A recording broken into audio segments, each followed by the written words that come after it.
அடுத்தது இந்த அதிகாரிகள் பலர் இதில் சம்மந்தப்பட்டிருக்கிறார்கள் உச்சமட்ட. ஆகவே இதில் 4 பேர் இல்லை, பல்வேறுபட்டவர்கள் சம்பந்தப்பட்டிருக்கிறார்கள் என்றது அடுத்த விஷயம். பெட்ரோலுக்கு தட்டுப்பாடு வரும், திரும்பவும் வரிசை யுகம் வரும், பெரிய பிரச்சனை வரும். ஆகவே அரசாங்கம் இருதலை கொள்ளி எறும்பா தான் இருக்கின்றது. ஒன்று விலை அதிகரிப்பதா அல்லது பெட்ரோல் நெருக்கடி எதிர்கொள்வதா, கட்டணங்களை அதிகரிப்பதா அல்லது மின்சார வெட்டை எதிர்கொள்வதா. இது ஒரு சிக்கலான நிலைமை அரசாங்கத்துக்கு. இப்படி ஒரு விடயம் நடந்திருக்கின்றது என்பதை புலனாய்வு பிரிவினருக்கு முறையிட்டதே அவர்தான் என்ற கருத்து வருகின்றது. ஆகவே அவர் மறைக்க விரும்பவில்லை, இதை உடனடியாக அவர் வெளிப்படுத்தியிருக்கின்றார். அவர் தான் குற்றம் செய்திருந்தால் அவர் அப்படி போக வாய்ப்பில்லை. ஒன்று உங்களுக்கு தெரியும், அரசியல்வாதிகள், பாராளுமன்றம், அமைச்சரவை ஒரு பக்கம், அடுத்த பியூரோகிராட்ஸ், அந்த பணிக்குழுவினர் இருக்கிறார்கள். அவர்கள் எல்லோருமே அரசாங்கத்துக்கு விசுவாசமானவர்களாக ஒரு இரவுக்குள் ஆகிவிட்டார்களா, அந்த விசுவாசத்தை அவர் காட்டுகிறார்கள். அதில் நான் 100% சொல்ல மாட்டேன், எல்லோருமே விசுவாசிகளாக இருக்கிறார்கள். ஏன்னா மைத்ரிபால சிறிசேன அவர்களுடைய அரசாங்கத்திலே மிகப்பெரிய மாற்றங்கள், அபிவிருத்தி ரீதியான மாற்றங்கள் இடம்பெறவில்லை. ஜனாதிபதியும் பிரதமரும் சண்டை பிடித்துக் கொண்டிருந்தார்கள் தொடர்ந்து. ஆகவே இந்த அரசாங்கமும் பொருளாதார ரீதியாக மிகப்பெரிய பாய்ச்சலை காட்டவில்லை, அப்படியே போய்கொண்டிருக்கின்றது. பெரிய அளவில் வேலை வாய்ப்புகள் உருவாக்கவில்லை, மிகப்பெரிய அபிவிருத்தி திட்டங்கள் இடம்பெறவில்லை என்று போய்கொண்டிருக்கும் போது இவ்வாறான நிகழ்வுகள் வந்து கொண்டிருந்தால், ஆனால் கடுமையான நேர்மையானவர்களுக்கு இப்படி ஒரு மன உளைச்சல் வர வாய்ப்பு இருக்கின்றது. ஏன்னா அவர் தன்னுடைய வாழ்க்கையில் மிகவும் அதிகமாக நேர்மையை கடைபிடித்திருந்தால், ஏன்னா மத்திய வங்கியில் பிணை முறை மோசடி ஏற்பட்ட போதும் உடனடியாக பலர் நீக்கப்படவில்லை, விசாரணை தான் ஆரம்பிக்கப்பட்டது. ஆகவே அதை ஏன் அரசாங்கம் தவறவிட்டது என்பதுதான் இங்கே கேள்வி. ஆகவே இது எதிர்க்கட்சிகளுக்கு பயந்து அரசாங்கம் அவசரப்பட்டு முடிவெடுத்து தங்கள் மீதான குற்றச்சாட்டுகளை குறைக்க விரும்பியதா? உலக தமிழர் அறிந்தே ஆக வேண்டிய உண்மைகளை தேடி ஒரு உடறப்பு. நீங்கள் வெளிநாட்டில் இருக்கும்போது உங்கள் பெற்றோரின் மருத்துவ தேவைகள் அனைத்தையும் நாங்கள் ஒருங்கிணைத்து கவனிக்கின்றோம். வருடாந்திர பதிவு, சிறப்பு தள்ளுபடி, மெடிப்ளேஸ். ஸ்ரீ காளி மாதா ஜோதிடம். பிரபல ஜோதிடர் பண்டித் மகாராஜா. தொழில், காதல், திருமணம், குழந்தை பாக்கியம் மற்றும் மந்திர சூனிய பிரச்சனைகளுக்கு நிரந்தர தீர்வு. இன்றைய ஊடறுப்பு நிகழ்ச்சியில் எம்மோடு இணைந்து கொண்டிருக்கக்கூடியவர் கொழும்பு பல்கலைக்கழகத்தின் பொருளியல் துறையினுடைய தலைவர், சிரேஷ்ட பேராசிரியர் கலாநிதி கோபாலப்பிள்ளை அமிர்தலிங்கம் அவர்கள். ஊடறுப்பு நிகழ்ச்சியின் சார்பில் உங்களை வரவேற்பதில் மகிழ்ச்சி. வணக்கம். தமிழ் உங்களுக்கும் ஊடறுப்பு நேயர்களுக்கும் மீண்டும் வணக்கம். திரைசேரியில் என்ன இடம்பெறுகிறது? திரைசேரியிலே அண்மையிலே நிதியமைச்சின் செயலாளர் மட்டத்திலே அண்மையில் இடம்பெற்ற ஒரு சம்பவம் என்பது 5 பேரை இடைநீக்கம் செய்கின்ற அளவுக்கு சென்றிருந்தது. இடைநீக்கம் செய்யப்பட்ட பின்னர் ஒருவர் ஒரு பிழையான ஒரு முடிவு எடுத்ததாகவும் அனைவர் மத்தியிலும் ஒரு பெரும் சஞ்சலத்தை ஏற்படுத்தி இருக்கின்றது. $2.5 மில்லியன் ஏற்பட்டது உண்மையில் சதியா அல்லது திட்டமிடப்பட்ட நிகழ்ச்சி நிரலா? நீங்களும் ஒரு துறை சார்ந்திருக்கக்கூடிய பேராசிரியர், இந்த கணக்கியல் துறையின் மிக நுணுக்கமாக நீங்கள் பல விடயங்களை அவதானிக்கக்கூடியவர். முதல் பகுதியிலே அவை எவை என்று நீங்கள் கருதுகிறீர்கள்? இது உண்மையான ஒரு சிக்கலான நிலைமை. நீங்கள் சொல்லுவது பல்வேறுபட்ட பாகங்கள் இதில் இருக்கின்றன. ஒரு அரசாங்கத்தின் சார்பாக ஒரு கொடுப்பனவு, மிகப்பெரிய கொடுப்பனவு, வெளிநாட்டு கடன்களை திருப்பி செலுத்துவது என்பது ஒரு அதிகாரி 2 அதிகாரி எடுக்கும் முடிவு அல்ல. உங்களுக்கு தெரியும், அது ஆன்லைன் கொடுப்பனவு செய்யும் போது பல்வேறுபட்ட அதிகாரிகளின் கட்டமான சிபாரிசுகள் அதுக்குள்ளே இருக்கின்றன. இப்போ பல்கலைக்கழகங்களில் உங்களுக்கு தெரியும், இப்பொழுதெல்லாம் வெளிநாட்டு விடுமுறைகள் எல்லாம் ஆன்லைனில், அதில் துறைசார் தலைவர், பீடாதிபதி, துணைவேந்தர், அது அந்த ஆன்லைன் முறைமை அடுத்த கட்டத்துக்கு பல்கலைக்கழக மானிய ஆடைங்களுக்கு போய் அங்கள் பல செயலாளர்கள் எல்லாம் சிபாரிசு செய்து கடைசியாகத்தான் அது அமைச்சருக்கு போய் அமைச்சர் சிபாரிசு செய்த பிறகுதான் அந்த விடுமுறை அங்கீகரிக்கப்படுகின்றது. இது வெளிநாட்டு விடுமுறைக்கான படிமுறை. இந்த நிலைமையில திரைசேரியில் இருந்த ஒரு கொடுப்பனவு நாடு சார்பாக இன்னொரு நிறுவனத்துக்கு அது செலுத்தப்படும் முறை என்பது ஒரு நபர் தனிநபராக செய்வது விடயமல்ல. அதில் பல்வேறுபட்ட 11 கையொப்பங்கள் அல்லது சிபாரிசுகள் தேவை என்றும் நான் அறிகிறேன். ஆகவே இங்கே ஒரு அதிகாரியை, 2 அதிகாரியை, 4 அதிகாரியை இடைக்கம் செய்வது எந்த அளவு சரியானது என்பது ஒரு விஷயம். அடுத்த இன்னொரு விஷயம், உங்களுக்கு தெரியும், இந்த ஹேக்கிங் என்று எங்களுடைய கணனி முறைமைக்குள் இன்னொருவர் அத்துமீறி பிரவேசித்து எங்களுடைய கணக்குகளை திருடி, அந்த பாஸ்வேர்ட் எல்லாம் திருடி எங்களுடைய வேலையை அவர் செய்வது. அப்படி இது நடந்திருந்தால், அந்த ஹேக்கிங் ஊடாக நடந்திருந்தால், நான் சொல்லும் போல துறைத்தலைவர் சிபாரிசு செய்து, பீடாதிபதி சிபாரிசு செய்து, துணைவேந்தர் சிபாரிசு செய்து போகின்றது அந்த விண்ணப்பம் என்றால், இதுக்குள்ள ஒரு ஹேக்கிங் ஊடாக ஒருத்தர் துறை தலைவருடைய சிபாரிசையும் பீடாதிபதி சிபாரிசையும் துணைவேந்தருடைய சிபாரிசையும் செய்திருந்தால் அதுக்கு இந்த மூவரையும் குற்றம் சாட்ட இயலுமா? அது அந்த முறைமை ஷொஃபையார்ல உருவாக்குனவர்கள் விட்ட தவறை ஒழிய இந்த மூவரிலும் பிளவிட இயலுமா அல்லது உயர்கல்வி அமைச்சில் உள்ள அதிகாரிகளை பிழ சொல்ல இயலுமான்றதான் இந்த கேள்வி. இதே மாதிரி தான் நிதி அமைச்சிலை. அப்போ ஹக்கிங் ஊடாக யாராவது உள்ளே வந்து அனைவருடைய பாஸ்வேர்ட் எல்லாம் திருடி இதை நடந்திருந்தால் அதிகாரிகளை குற்றம் சொல்ல இயலாது. ஆனால் அப்படி இல்லை, இதில் ஒரு உள்வீட்டு விடயங்கள் இருக்கின்றன, பல்வேறுபட்டவர்கள் தொடரப்பட்டுகிறார்கள், இந்த பாஸ்வேர்ட் எல்லாம் அவர்களுக்கு கொடுக்கப்பட்டிருக்குது என்று சொன்னால் அது அடுத்த கட்டத்துக்கு விசாரணைக்கு போகும். அப்போ இங்கே 2 பக்கம் இருக்கின்றது. ஒன்று, ஹக்கிங் உண்மையாக நடந்திருக்கலாம், அதுக்கு இந்த அதிகாரிகளை தவறு சொல்ல இயலாது இலகுவாக. அடுத்தது, இந்த அதிகாரிகள் பலர் இதில் சம்மந்தப்பட்டிருக்கிறார்கள், உச்சமட்ட. ஆகவே இதில் 4 பேர் இல்லை, பல்வேறுபட்டவர்கள் சம்மந்தப்பட்டிருக்கிறார்கள் என்றது அடுத்த விஷயம். ஆகவே இது உரிய விசாரணை. ஆனால் இந்த அதிகாரியை பற்றி நான் சொல்ல வேண்டிய தேவை இருக்குன்னா, அவரோட பழகினவர்கள்லாம் எனக்கு நண்பர்களாக இருக்கிறார்கள். இவர் ஒரு மிகவும் கண்ணியமானவர். ஒரு 2 பெண் குழந்தை, ஒரு பெண் குழந்தை ஒரு பல்கலைக்கழகத்தில் பொறியியல் துறையில் கல்வி கற்றுக் கொண்டிருக்கின்றது. எளிமையான வாழ்க்கையை வாழ்ந்தவர், மிக எளிமையானவர். அவர் பல்கலைக்கழகத்தில் படித்த காலத்திலேயே மிகவும் மென்மையான சுபாவம் கொண்டவர் என்றெல்லாம் சொல்லப்படுகின்றது. ஆகவே அந்த வகையில் அவர் மீதான நடவடிக்கைகளுக்கு அரசாங்கம் அவசரப்பட்டு விட்டதா, இந்த பின்புலத்தை ஆறாமல், ஏன் அவர்களை ஒரு கொமன் பூல் என்று சொல்லுவார்கள், இப்படிப்பட்ட பிரச்சனை வரும்போது அவ்வளவு பேரையும் ஒரு இடத்துல பணிக்கு மாற்றி அவர்களை இருக்க சொல்லுவது, அவர்கள் ஒரு வேலையை இப்போதைக்கு செய்ய வேணாம், விசாரணை முடியும் வரைக்கும், ஏன் அந்த ஆப்ஷனுக்குள்ள அந்த தெரிவுக்குள்ள அரசாங்கம் போகாமல் அவசரப்பட்டது? ஒரு கண்ணியமான அதிகாரியை நாடு பறி கொடுத்திருக்கின்றது என்ற நிலை வரும் என்றால் அரசாங்கத்துக்கு மிகப்பெரிய அபகீர்த்தியை இது ஏற்படுத்தும். இது பிழையான முடிவும் கூட. இதுக்கு அரசாங்கம் பதில் சொல்லித்தான் ஆகணும். இது ஒரு கண்ணியமான அதிகாரிகளை இவ்வாறு நடத்துவது மிகவும் கண்டிக்கத்தக்கது, இது ஏற்புடையதல்ல. ஏன்னா நாங்களும் அரசு துறையில் இருக்கின்றோம், எங்களுக்கும் இப்படி நடக்கலாம். ஆகவே உரிய விசாரணை நடத்தப்பட்டு அவர் குடும்பத்துக்கு மிகப்பெரிய நட்டஈடு கொடுக்கப்பட வேண்டும், உரியவர்கள் தண்டிக்கப்பட வேண்டும். இதில் வெளிநாட்டு நபர்கள் சம்மந்தப்பட்டிருந்தால் இது சர்வதேச பொறிச்சாளரிடம் இது கையளிக்கப்பட வேண்டும், உரியவர்கள் தண்டனை பெற வேண்டும், அப்பாவிகள் இதில் தண்டிக்கப்படக்கூடாது, அவருடைய குடும்பம் பாதுகாக்கப்பட வேண்டும், குழந்தைகள் பாதுகாக்கப்பட வேண்டும், அவளுக்கு மிகப்பெரிய நட்டஈடை அரசாங்கம் கொடுக்க வேண்டும் என்றுதான் கண்ணியமான அதிகாரிகள் விரும்புவார்கள். இந்த தகுதி நீக்கம் செய்யப்பட்ட முறை என்பது ஒரு முரணை ஏற்படுத்துகிறது அல்லது சந்தேகத்தை ஏற்படுத்துகிறது அல்லவா? இந்த குறிப்பாக அந்த இலங்கையின் சிவில் நிர்வாக சேவைகள் அல்லது இலங்கையில் இருக்கக்கூடிய கல்வி நிர்வாக சேவைகளில் ஏதாவது ஒரு விசாரணைகள் இவ்வாறு வருகின்ற போது அவர்களை அந்த நிலையிலிருந்து இறக்கி அந்த அலுவலகங்களுக்குள் ஒரு சாதாரண நிலையில் வைத்திருப்பது தானே வழக்கமாக இருந்திருக்கின்றது. கடந்த கால அந்த இவ்வாறான குற்றச்சாட்டுகள் தொடர்பான விசாரணைகளை அவர்களை முழுமையாக பணி இடைநீக்கம் செய்வது என்பது இல்லாமல் அவர்களின் பணிகள் குறைக்கப்பட்டு அவர்கள் ஒரு சாதாரண நிலையில் அந்த பொறுப்பு அந்த அவருடைய தரத்தில் பயணிக்கின்ற நிலை இருக்கின்றது அல்லவா? ஆனால் இங்கு அந்த விசாரணைகள் அவ்வாறான நிலை இல்லாமல் இருப்பது ஏன் என்று கருதுகிறீர்கள்?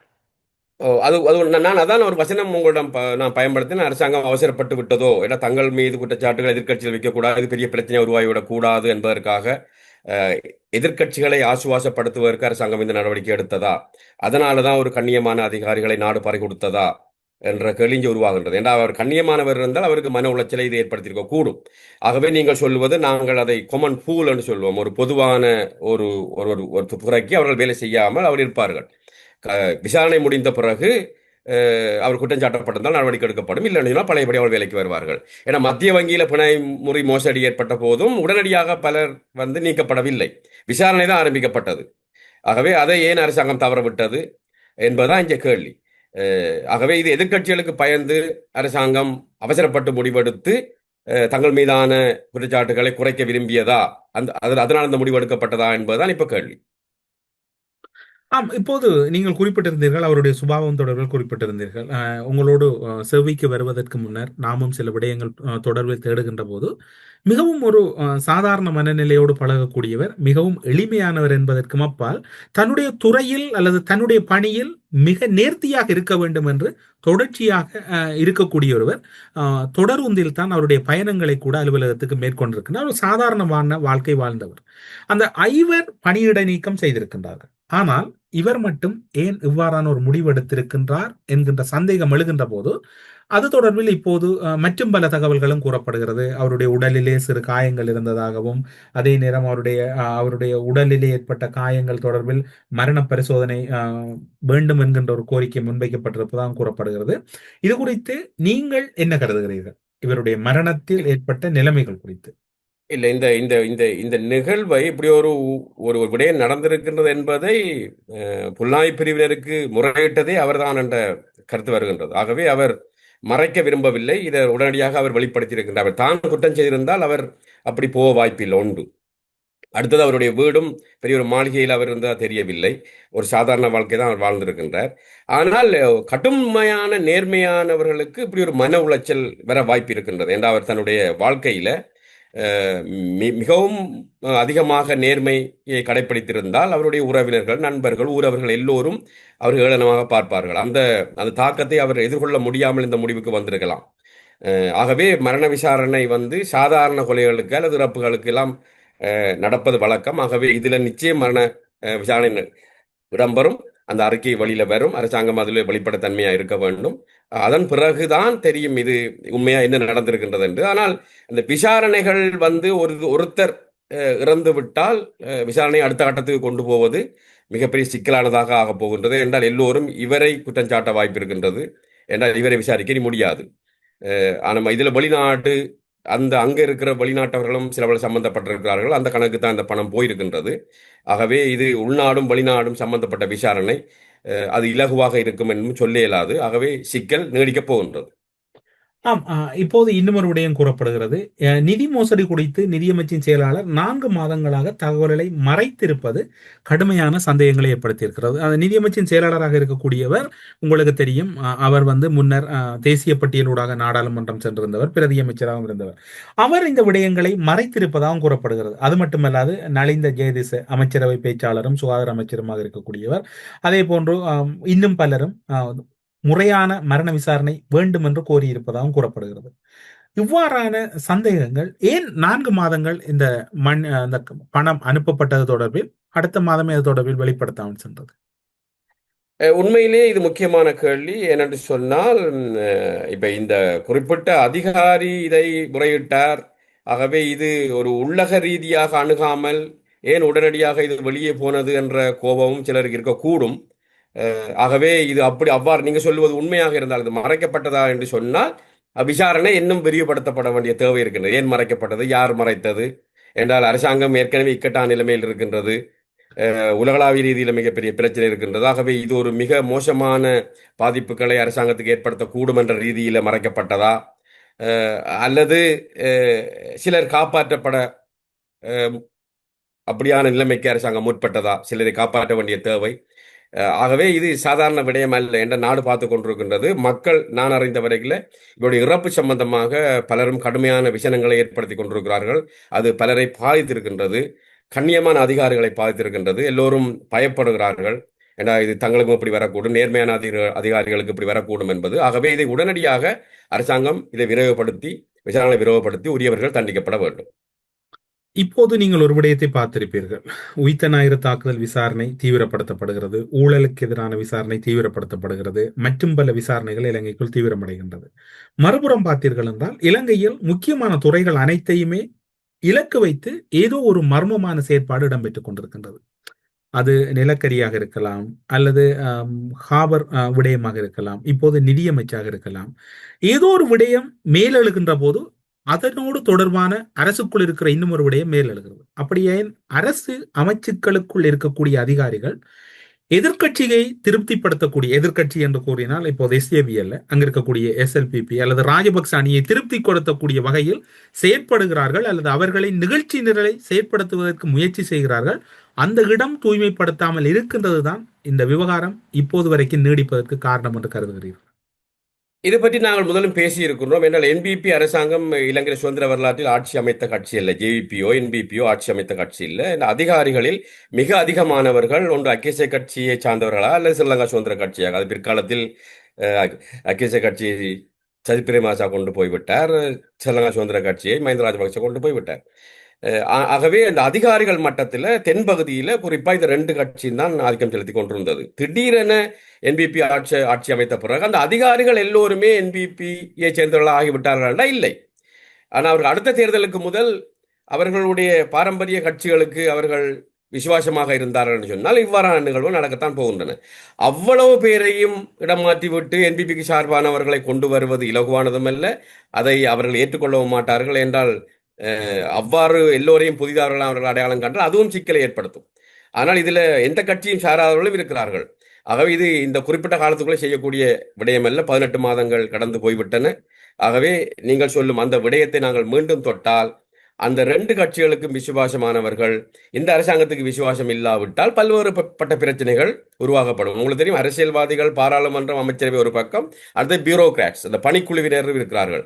அவர்கள் எல்லோருமே அரசாங்கத்துக்கு விசுவாசமானவர்களாக ஒரு இரவுக்குள் ஆகிவிட்டார்களா, அந்த விசுவாசத்தை அவர் காட்டுகிறார்கள் என்று சொன்னால் அதில் நான் 100% சொல்ல மாட்டேன் எல்லோருமே விசுவாசிகளாக இருக்கிறார்கள் என்று. அது அரசாங்கத்தை தொடர்ந்து பாதிக்கத்தான் போகின்றது. இதனை எவ்வாறுதான் சரி செய்வது? இப்படியே பயணிப்பதா அல்லது மீண்டும் இவ்வடியே பயணித்து, உங்களுக்கு ஞாபகம் இருக்கும் நல்லாட்சி என்ற ஒரு அரசு வந்தது, மீண்டும் இன்னும் ஒரு கொடுங்கோல் ஆட்சி அரங்கேறியது போன்றோ அனுரகுமார் திசாநாயக்கவும் அந்த ஒரு சந்தர்ப்பத்தை நோக்கி நகர்கிறார்.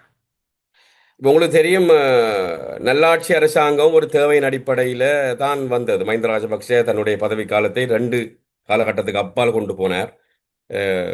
எந்தவித எல்லையும் இல்லாமல் தான் நீண்டகால ஆளுவதற்குரிய மாற்றங்களை அரசியலமைப்பு ரீதியாக சேர்ந்தார். ஊழல் குற்றச்சாட்டுகள் இருந்தன.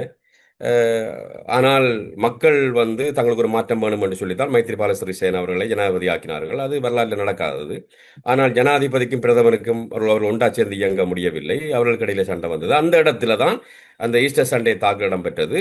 அது மிகப்பெரிய அதிர்வலைகளை, கோபத்தை நாட்டில் ஏற்படுத்தினது. அது இலகுவாக கோத்தபய ராஜபக்ஷ அவர்களுக்கு ஒரு வெற்றி வாய்ப்பை கொடுத்தது. அதே மாதிரி இந்த அரசாங்கம், மைத்ரிபால சிறிசேன அவர்களுடைய அரசாங்கத்திலே மிகப்பெரிய மாற்றங்கள், அபிவிருத்தி ரீதியான மாற்றங்கள் இடம்பெறவில்லை. ஜனாதிபதியும் பிரதமரும் சண்டை பிடித்துக் கொண்டிருந்தார்கள் தொடர்ந்து. ஆகவே இந்த அரசாங்கமும் பொருளாதார ரீதியாக மிகப்பெரிய பாய்ச்சலை காட்டவில்லை, அப்படியே போய்கொண்டிருக்கின்றது. பெரிய அளவில் வேலை வாய்ப்புகள் உருவாக்கவில்லை, மிகப்பெரிய அபிவிருத்தி திட்டங்கள் இடம்பெறவில்லை என்று போய்கொண்டிருக்கும் போது இவ்வாறான நிகழ்வுகள் வந்து கொண்டிருந்தால் அது நிச்சயமாக இந்த அரசாங்கத்துக்கு மிகப்பெரிய பாதிப்பை ஏற்படுத்தும். ஏன்னா நீண்ட காலத்துக்கு அரசாங்கம் அப்படியே போக இயலாது. ஏன்னா பொருளாதார ஒரு மந்த நிலையில் சென்று கொண்டிருக்கின்றது. அதுக்கு உலக ரீதியான மாற்றங்கள் ஒரு காரணம். உங்களுக்கு தெரியும், புயல் தாக்கியது, வெள்ளம் வந்தது, இப்பொழுது ஈரான், அமெரிக்கா, இஸ்ரேல் யுத்தம் மிகப்பெரிய பாதிப்பை உலகத்துக்கு ஏற்படுத்தி கொண்டிருக்கின்றது. அது இலங்கையை பாதிக்கின்றது. பெட்ரோலிய விலை இப்பொழுது $126 போய்விட்டது ஒரு பீப்பாய். ஆக அதெல்லாம் இலங்கையை பாதிக்கின்றது.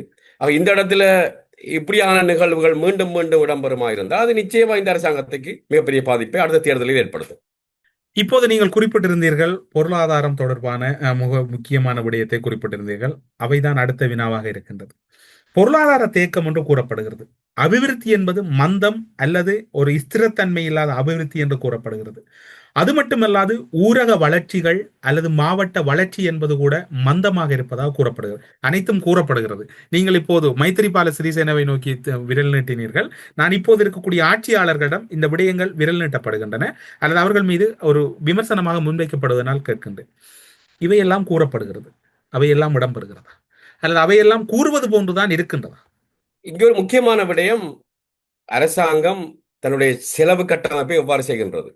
75-80% செலவுகள் நடைமுறை செலவாக இருக்கின்றது. முதலாவது அதிகூடிய செலவு வட்டி கொடுப்பனவு, அதன் பின்பு மானியங்கள் வருகின்றன, 3வது அரச ஊழியர்களுக்கான சம்பளம் வருகின்றது.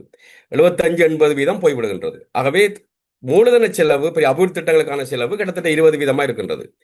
ஆகவே இலங்கை மானியங்கள் 2வது இடத்தில் இருக்கிறது. 1940களுக்கு தான் இலங்கை போயிருக்கின்றது. ஏன்னா மக்களுக்கு இலவசமாக அள்ளி கொடுத்து கொண்டிருக்கின்றது. அது நாட்டை அபிவிருத்திக்கு இட்டு செல்லாது, மிகப்பெரிய பிரச்சனையை ஏற்படுத்தி கொண்டிருக்கிறது. அப்ப மிகப்பெரிய திட்டங்களை அபிவிருத்தி செய்ய முடியவில்லை. நாட்டில் கிட்டத்தட்ட 1 லட்சம் பட்டதாரிகள் வேலைக்காக காத்துக் கொண்டிருக்கிறார்கள். தனியார் துறைகளால் வேலை வாய்ப்பு உருவாக்க முடியவில்லை. அரசாங்கம் இவ்வளவு பேருக்கும் வேலை வாய்ப்பை கொடுக்க இயலாது. பலர் நாட்டை விட்டு வெளியேறி கொண்டிருக்கிறார்கள். ஆகவே இதெல்லாம் என்னத்தை காட்டுது என்று சொன்னால், பொருளாதாரம் விரிவடையவில்லை, மிகப்பெரிய எழுச்சியை காட்டவில்லை, உற்பத்தி திறன் அதிகரிக்கவில்லை. இலங்கையில் உள்ளவர்கள் மிக கடுமையான அளவுக்கு வேலை வாய்ப்புகள் இங்கே உற்பத்தித்தரம் குறைவாக இருக்கின்றது. அவர்கள் இங்கே வேலை செய்ய தயங்குகிறார்கள், விடுமுறைகள் அதிகமாக இருக்கின்றன. ஆகவே இவ்வாறு பல்வேறுபட்ட காரணங்கள் இருக்கின்றன. இதெல்லாம் ஓரிரவைக்குள்ள மாற்ற இயலாது. ஆகவே இங்கே சிக்கல் என்னன்னு சொன்னால், இதை எவ்வாறு மாற்றுவது? இப்போ பெரிய பெரிய அபிவிருத்தி திட்டங்களை உருவாக்கி வேலை வாய்ப்புகளை உருவாக்க வேண்டும். ஆனால் அரசாங்கத்திடம் பணம் இல்லை. இப்ப எல்லா செலவுகளும் கூடுதலாக நடைமுறை செலவுக்கு போய் கொண்டிருக்கின்றன. இந்த நடைமுறை செலவுகளை குறைக்க இயலாது, வட்டி கொடுப்பனை குறைக்க இயலாது, மானியங்களை குறைக்க முடியாமல் அரசாங்கம் அதிகரிக்கின்றது, சம்பளங்களை குறைக்க இயலாது. ஆகவே இவ்வாறு இருக்கும்போது மூலதன செலவுக்கு பணத்தை எங்கே இருந்து பெறுவது? உள்நாட்டு இலங்கை ரூபாயிலும் பெரிய பிரச்சனை இருக்கின்றது, வெளிநாட்டு நாணயங்களையும் கொண்டு வர முடியாமல் இருக்கின்றது. ஆகவே தான் அபிவிருத்தி ஒரு தேக்க நிலையில் இருக்கின்றது. மிகப்பெரிய அபிவிருத்தி திட்டங்களை நடைமுறைப்படுத்த முடியாத நிலையில் அரசாங்கம் இருக்கின்றது. ஆகவேதான் ஒரு தேக்க நிலையில பொருளாதாரம் இருக்கின்றது என்று நான் சொல்லுகின்றேன். இன்று பொருளாதார நெருக்கடியில் மிகவும் இன்னும் ஒரு சக்தி தாக்கம் செலுத்தி கொண்டிருக்கின்றது. இன்று பெட்ரோலினுடைய விலையை பார்த்தீர்கள் என்றால் பீப்பாய் ஒன்றின் விலை $126 தாண்டி கொண்டிருக்கின்றது. தங்கத்தின் விலை சிறிதளவு ஏற்ற இறக்கத்துடன் தளம்பல் இல்லாமல் தங்கமும் தன்னை நிலைநிறுத்திக் கொண்டிருக்கின்றது. ஈரான் அமெரிக்க யுத்தத்தினுடைய தாக்கம் என்பது இன்று பெட்ரோல் விலையை பெட்ரோல் மற்றும் அங்கு இருக்கக்கூடிய எரிவாயு என்று எல்லாம் இன்று விலைகளாக மாறிக்கொண்டிருக்கின்றன. இவை வரம்பு மீறி செல்லுகின்ற போது இலங்கை போன்ற நாடுகள் தன்னை எப்படி சமாளித்துக் கொள்ளும்? இலங்கையில் உள்ள உண்மையா, இலங்கையில அந்த பெட்ரோலியம் இருப்பாக இருக்கவில்லை. பெருமளவுக்கு மாதக்கணக்கில் தான் தாக்கு பிடிக்கலாம். ஆனால் விலைகள் அதிகரிக்கும் போது பெட்ரோலிய விலையை அரசாங்கம் அதிகரிக்க வேண்டும். எங்களுடைய மின்சார தேவையும் டீசல்ல தங்கி இருக்கின்றது, தெர்மல் பவர் பிளான்ட். ஆகவே மின்சார கட்டணம் அதிகரிக்க வேண்டிய தேவை இருக்குது. பெட்ரோல் விலையை மீண்டும் அதிகரிக்கும், எரிவாயு விலை அதிகரிக்கும். ஆகவே அந்த கோமோஸ் நீரிணை வளமைக்கு திரும்பாவிட்டால் பெட்ரோலிய விலை இன்னும் அதிகரிக்கும். ஆகவே அது இலங்கை போன்ற சிறிய நாடுகளால் தாக்கு பிடிக்க இயலாது. ஒன்று அரசாங்கம் விலைகளை அதிகரிக்க வேண்டும், மின்சார கட்டணங்களை அதிகரிக்க வேண்டும், அல்லது மின்சார வெட்டுக்கு செல்ல வேண்டும். அதே நேரம் பெட்ரோல் விலை அதிகரிக்காவிட்டால் வெளிநாடுகளிலிருந்து பெட்ரோல் வரும், ஆனால் அதை இங்கே விற்க முற்பட மாட்டார்கள் என்றால் இலங்கை அரசாங்கம் சொல்ற விலைக்கு விற்கலாது. ஆகவே பெட்ரோலுக்கு தட்டுப்பாடு வரும், திரும்பவும் வரிசை யுகம் வரும், பெரிய பிரச்சனை வரும். ஆகவே அரசாங்கம் இருதலை கொள்ளி எறும்பா தான் இருக்கின்றது. ஒன்று விலை அதிகரிப்பதா அல்லது பெட்ரோல் நெருக்கடி எதிர்கொள்வதா, கட்டணங்களை அதிகரிப்பதா அல்லது மின்சார வெட்டை எதிர்கொள்வதா, இது ஒரு சிக்கலான நிலைமை அரசாங்கத்துக்கு. ஆகவே நாடு இன்னும் ஒரு நிச்சயமற்ற தன்மையில தான் இருக்கின்றது.